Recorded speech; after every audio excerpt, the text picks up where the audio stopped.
This is Marco, and let's talk about YouTube Vanced buffering problem. But before I show you how to do that, subscribe to the channel, it helps me out a lot.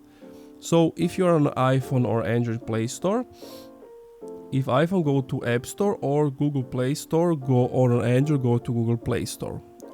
If you are on your iPhone, top right, and then you just want to go to search and find the app. If you are on your Android, just open Play Store, click at the top on your account, and then manage apps.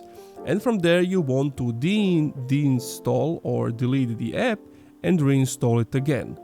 If that doesn't work, on your iPhone, go to your settings, general, and then go to storage.